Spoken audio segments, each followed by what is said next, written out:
यहाँहरू सम्पूर्णमा नमस्ते। टुर दि हिमालय जुन बाइक राइड मार्फत हामी कालिन्चोकको लागि काठमाडौँबाट निस्क्यौँ।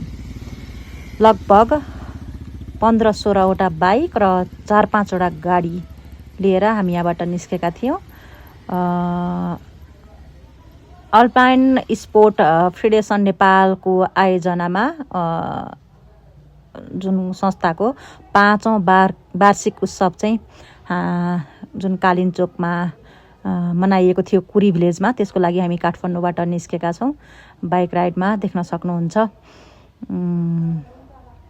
हामी यतिखेर साँगाबाट अगाडि धुलेखेल खावाबाट अगाडि लागेका छौँ। बिचबिचमा गाडी अगाडि पछाडि मेजरसहित क्याप्टेनसहित बाइक राइडमा एक्स प्लस बाइक 15-16वटा एक्स प्लस बाइकमा डबल गरेर हामी यसरी निस्क्यौँ। देख्न सक्नुहुन्छ यो चाहिँ हामी यति बेला सुकुटेमा खाना खाइसकेपछि अगाडि बढेका छौँ। यो चाहिँ सुकुटे देख्न सक्नुहुन्छ साथीहरू। लगभग 150 किलोमिटरको दूरीमा रहेको दोलखा कालिन्चोकको कुरी भिलेजमा सो प्रोग्राम भएको थियो। यसरी हामी बाइकमा गयौँ। बिस्तारै आराम गर्दै हामी लगभग 5 बजे कुरी भिलेज पुगेका थियौँ। देख्न सक्नुहुन्छ कुरी भिलेजको मनोरम दृश्य यति बेला बेलुकाको 5 बजेको थियो। वरिपरि कुहिरोले ढाकेको बिचमा यो मनोरम कुरी भिलेज देख्न सक्नुहुन्छ। यहाँबाट लगभग वाकिङ डिस्टेन्स।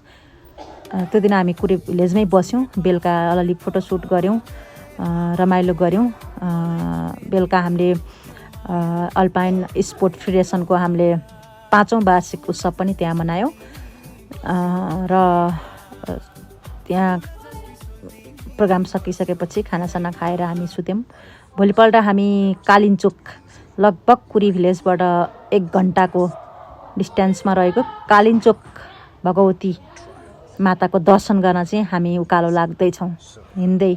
सबै साथीहरू केबल कारमा जानुभयो, तर म लगायत हामी 15-20 जना मान्छे चाहिँ हामी हिँड्दै वाकिङ गर्दै गएका थियौँ। यस्तो सिँढी अहिले धेरै राम्रो भएछ, पछिल्लो समय यस्तो राम्रो सिँढी बनाउनु भएको रहेछ माथिसम्म। बिचबिचमा विश्राम स्थल, पानी खाने ठाउँ, आराम गरेर बस्ने ठाउँ पनि बनाएको रहेछ। अलि धेरै व्यवस्थित भएको रहेछ। जुन केबल कार भए पनि हिँडेर जानु यात्रुहरूको लागि पनि राम्रै व्यवस्था गरिएको रहेछ। लगभग म 10-11 वर्षपछि गएको थिएँ।